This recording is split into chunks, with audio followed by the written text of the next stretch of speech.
tersebut.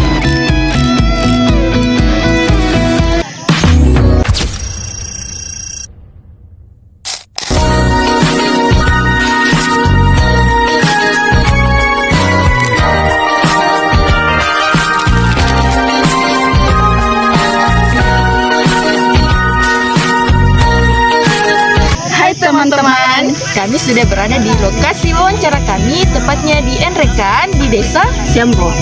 Nah, baik kami akan mewawancarai salah satu warga yang terlibat di dalam gotong royong ini. Assalamualaikum Pak, perkenalkan saya Nur Rahma S dari salah satu mahasiswa YAIM Parepare Fakultas Tarbiyah Prodi Tadris Ilmu Pengetahuan Sosial.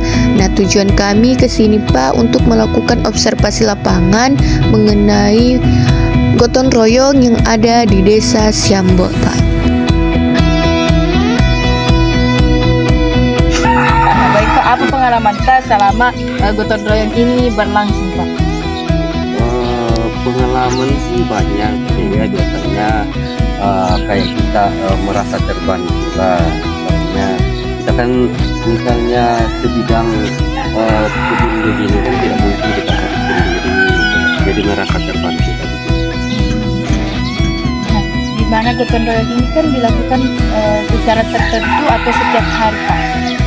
Biasanya kalau misalkan musim bawang biasanya tiap hari, tapi kalau misalnya untuk yang ini bukan musimnya, biasanya tertentu, biasanya 1 kali seminggu. Oke, terima kasih Pak. Selanjutnya pertanyaannya akan dilanjutkan oleh teman saya Pak. Ya, silakan. Terima kasih. Dan sejak kapan dilaksanakan ini kayak cap bau ke gotong royong begitu Pak? Oh, kalau misalkan sejak kapan sih? Mungkin saya sebelum lahir ya, atau kalau misalkan sejak kapan bisa lah kita lihat kalau misalnya jam berapa, jam 7 pagi waktunya ya, biasanya jam 7 pagi kita mulai. Baru ini gotong royong kesadaran sendiri atau turun menurun Pak? Itu turun menurun kalau di desa ini, karena sejak kakek nenek dahulu itu mereka sudah budayakan gotong royong. Jadi sampai sekarang kita sudah ikuti apa yang mereka mulai. Dalam gotong royong atau cabut bawang ini siapa saja yang terlibat dalamnya? Yang terlibat bergotong royong ini yang sukarela ada tetangga dari desa Pindalun, ada juga desa Siambo yang bergabung bergotong royong ini. Tiga desa kalau sehari-harinya menanam bawang karena musimnya sekarang ini hari-hari.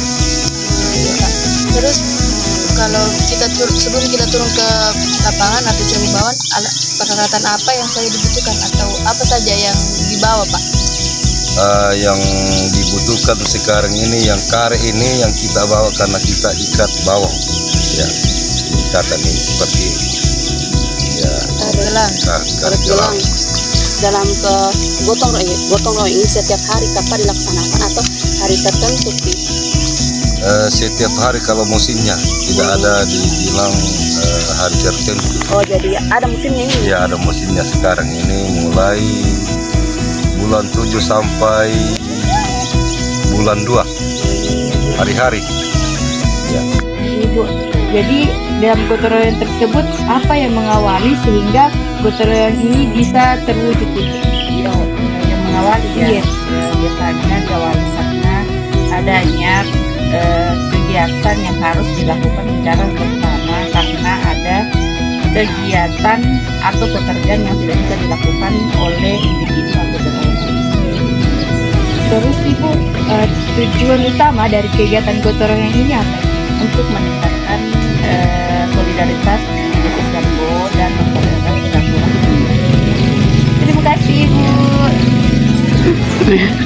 Itulah tadi penjelasan dari beberapa masyarakat yang telah kami wawancarai. Selanjutnya, adapun kesimpulan yang kami ambil di mana tradisi gotong royong di Desa Siambo ini merupakan warisan budaya leluhur yang tidak hanya berfungsi sebagai bentuk kerjasama dalam menyelesaikan pekerjaan, tetapi juga sebagai sarana memperkuat hubungan sosial dan menjaga solidaritas masyarakat. Meskipun terjadi perubahan dalam metode kerjasama akibat perkembangan zaman, nilai-nilai utama seperti kebersamaan, gotong royong, tanggung jawab, dan pelestarian adat tetap dipertahankan. Dengan demikian, gotong royong bukan hanya sebagai sekedar kebiasaan, melainkan telah menjadi identitas sosial masyarakat Desa Siambo yang terus diwariskan dari generasi ke generasi sebagai wujud keharmonisan dan persatuan hidup bermasyarakat. Baik, itulah tadi video hasil wawancara kami di Desa Siambo. Semoga dari teman-teman yang telah menonton video ini bisa menjadi inspirasi untuk terus melestarikan yang namanya budaya gotong royong. Sekian dari kami, akhir kata dari saya, salam pes, salam solidaritas. Wallahu muwaffiq ila aqwamit thoriq. Assalamualaikum warahmatullahi wabarakatuh.